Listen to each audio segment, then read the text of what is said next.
Hey everybody, welcome back to The Legend of Zelda. Before we head for dungeon number 4, I got plenty of money to spare, so might as well make sure we go in prepared.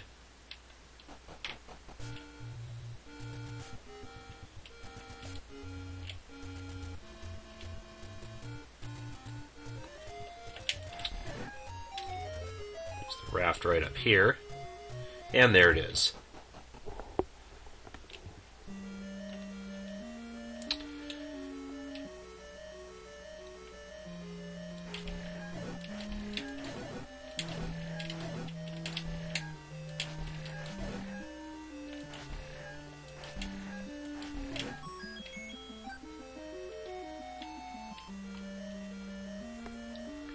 Now, you'll want to have the blue candle anyways, early on like I showed you, but you'll want to make sure you have them by this dungeon. These are vires. As you can see, when you hit them, they divide into two pieces.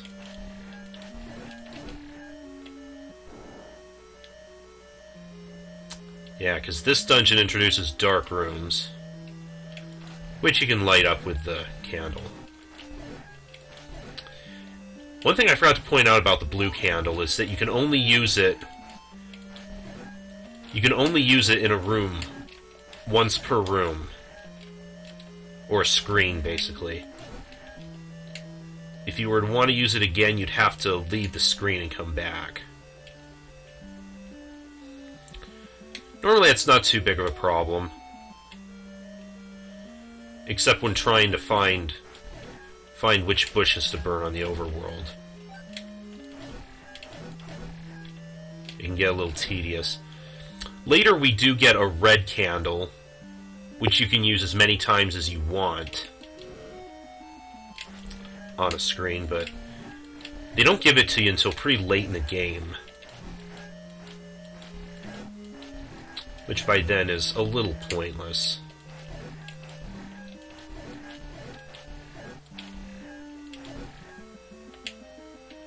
Man, those guys are annoying.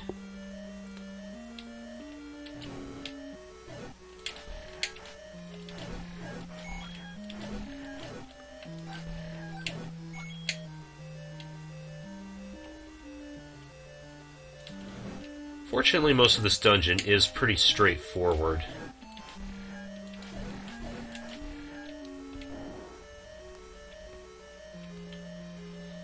Not too many twists or turns.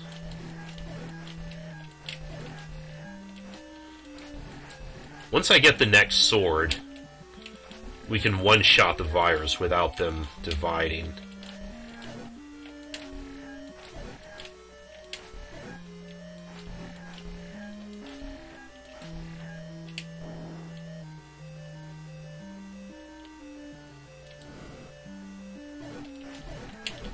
Crap it.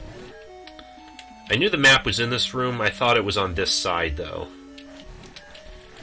Now, it's especially annoying about Vires is how they respawn whenever you leave the room and come back.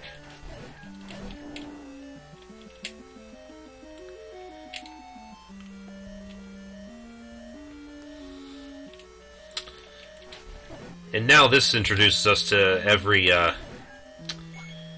shield user's worst enemy, likes. We want to avoid them at all costs, because if you touch them, they'll engulf you, and they can potentially eat your magic shield, which is going to force you to have to go buy another one.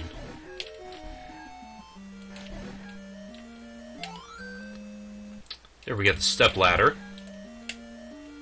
That enables us to cross small gaps. Another thing about the likes, we see them in later games, but at least those games are a lot kinder to where if they do eat your shield, you can still get it back as long as you kill them. In this game, no such luck. Once they eat it, it's gone for good.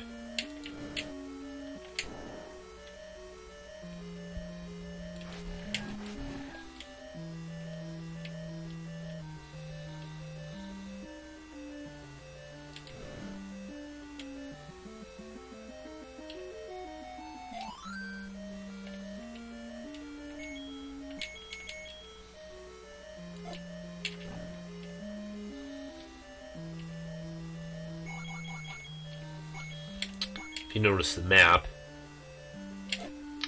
always look in the eyes. Even though it looks like there's nothing, there's usually something. Oh, I thought for sure that was gonna get him. Yeah, as you can see, we fight Manhandla again. This time as a mini-boss. There we go. Wasn't as painful as I thought it was going to be.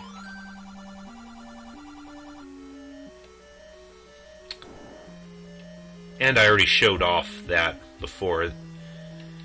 Basically, the walking into the waterfall there, that takes us to that hint lady.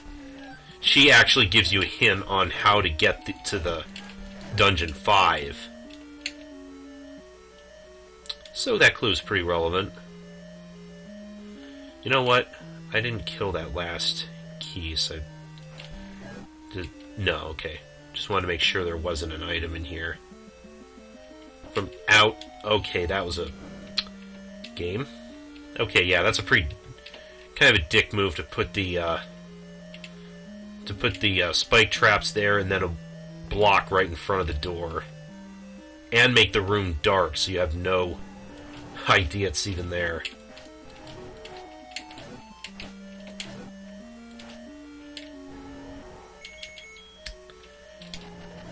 I should start getting the boomerang out to fight these.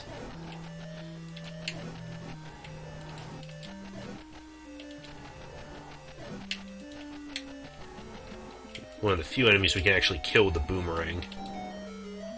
So it's pretty effective against them. Would have been nice to come in here with full heart so I could fight him from a distance. This is Gliok. It's a two-headed dragon, but later we will fight variants with more heads. Hopefully, if I don't walk into every one of his fireballs. And unfortunately, these ones you can't block with the magic shield. As you can see, when you sever a head, it just flies off and attacks independently, and you can't destroy them until you destroy the whole thing. Until you cut all the heads off, basically. Alright.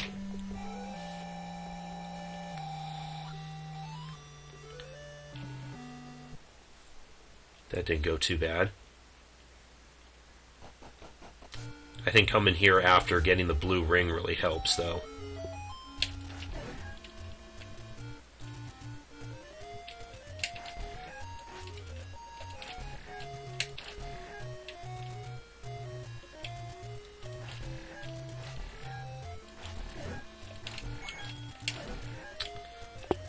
Now with the step ladder, we can get another heart container.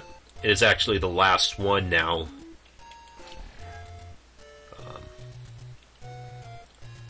The last one we can find on the overworld that we don't find in a dungeon. Kitty. What do you want, kitty?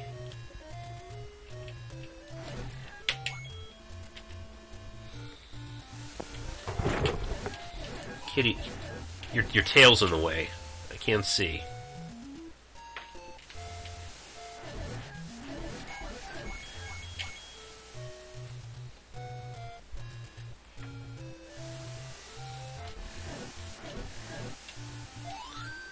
Don't sit on the keyboard, thank you.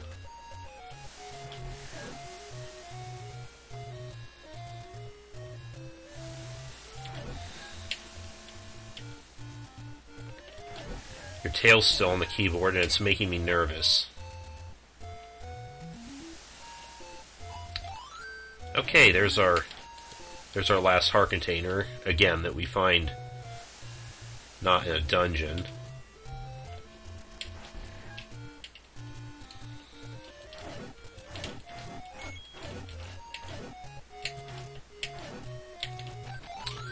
I love it when the last enemy is the one that drops the clock. I think we can burn that. No.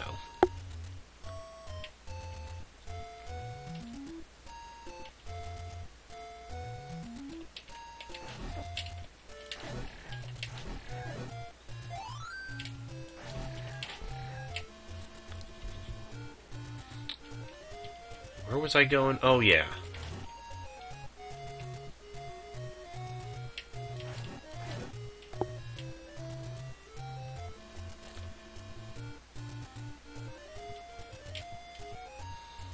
I like to make sure that I have 12 hearts at this point, because now we can go get our level 3 sword,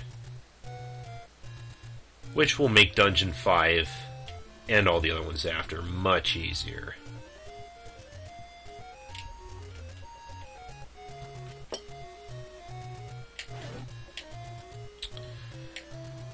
The game just makes us trek pretty far out of the way to get it to one side of the map for it, and then to the other side of the map to actually get the sword.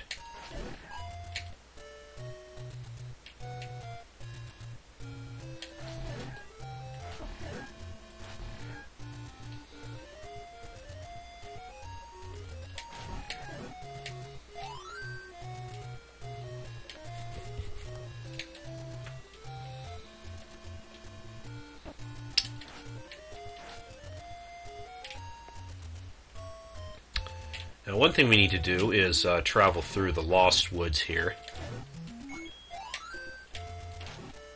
Just about every Zelda game has some iteration of it. If you were to just wander through, the screen would just keep looping. The correct path we want to take is up, left, and down. And left again.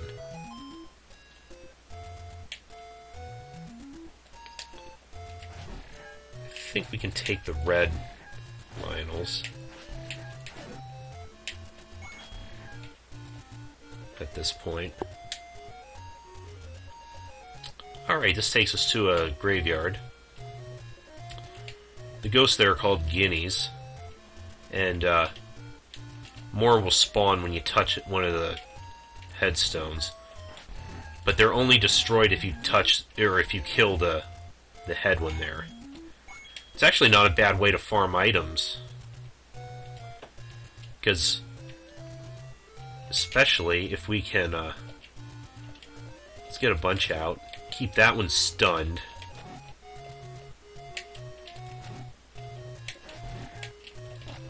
Oh, that might have been a bad idea.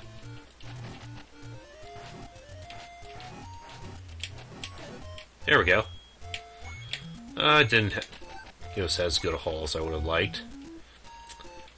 But where we want to come to is this screen, and push that tombstone.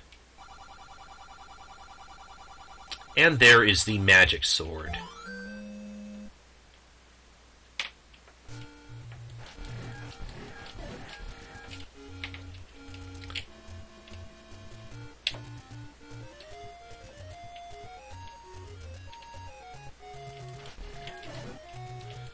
Now we can kick some serious ass. You can take out the blue Lionels in just 2 hits. And we can block their sword beams too with the shield.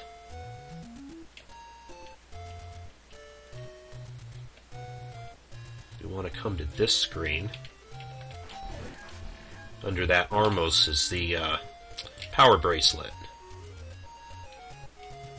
That enables us to push certain boulders, namely the ones that you see over there in that little circle.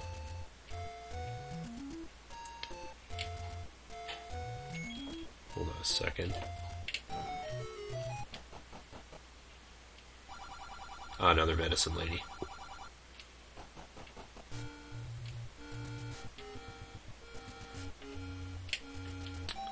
Pushing that makes a staircase.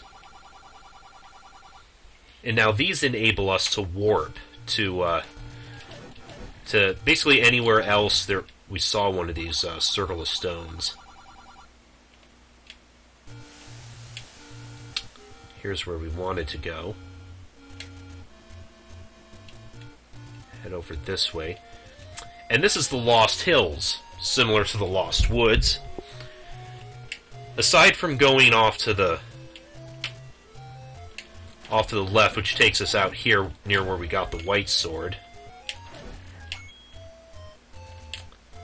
taking any other path will just cause it to loop again. Except in this case, you just want to keep heading straight up.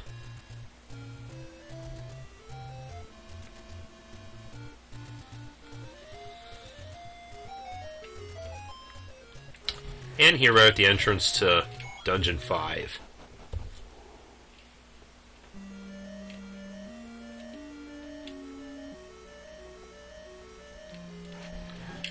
This introduces us to Pole's voice.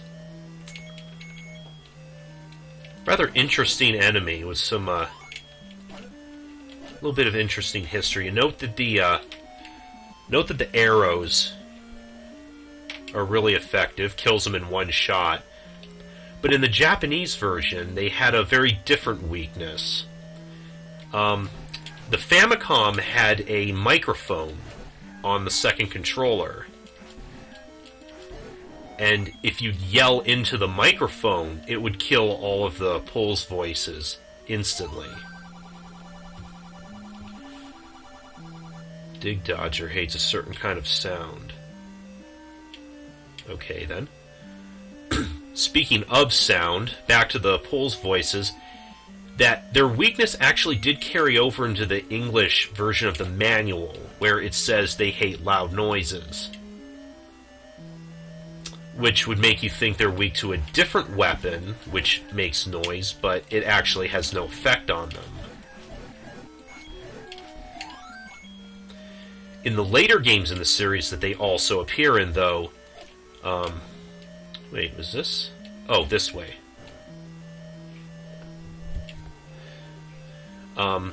Later games they make an appearance, though, they are beaten with the ocarina.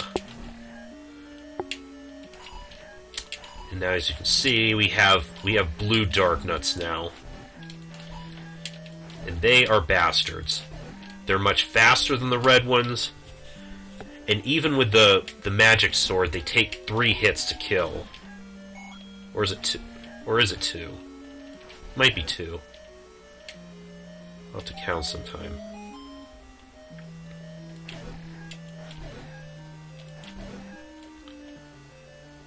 That's the biggest reason, though, I like to have the magic sword before I come here.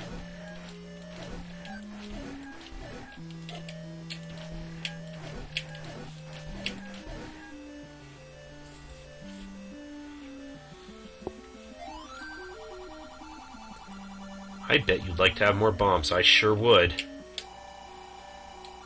Okay, that just increased our cap to 12. Very nice.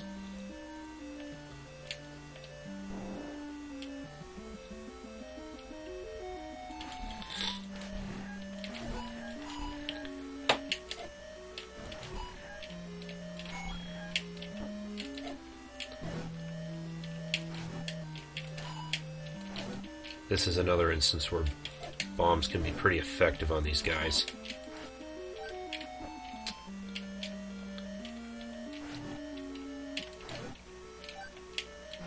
And they can deal some damage too. Probably noticed. Even with the blue ring, they take off a full heart when they hit you.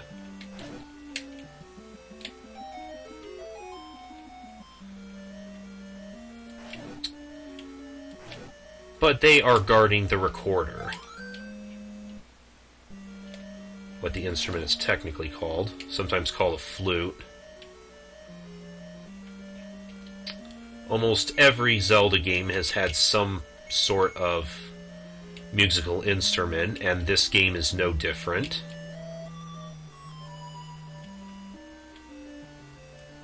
That tone would be used again in as in the title screen music for Ocarina of Time. And of course, for those familiar with Super Mario 3,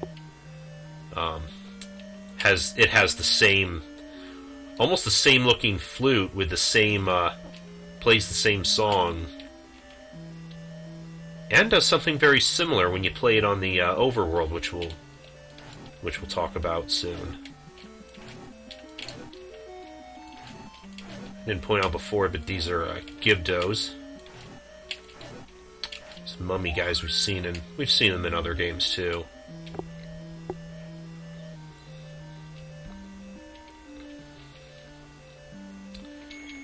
Here they're mostly just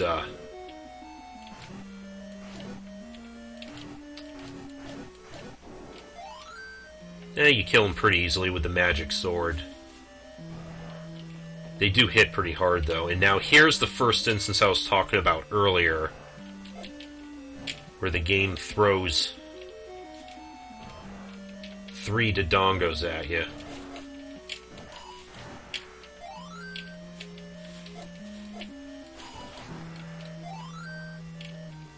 To take care of them using that little tactic I mentioned before.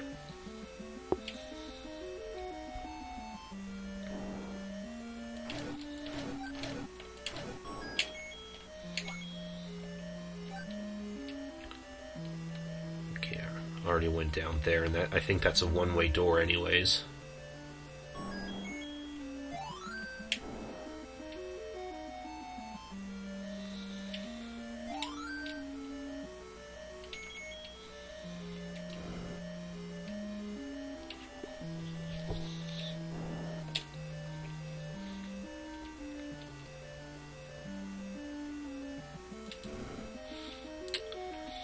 The rest of this dungeon, though, is pretty straightforward, I think.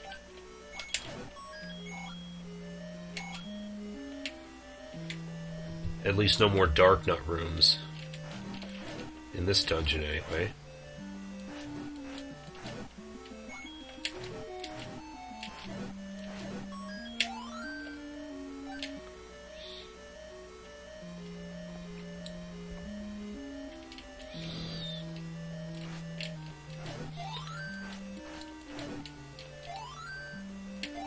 The red ones are easy to deal with, though, at this point.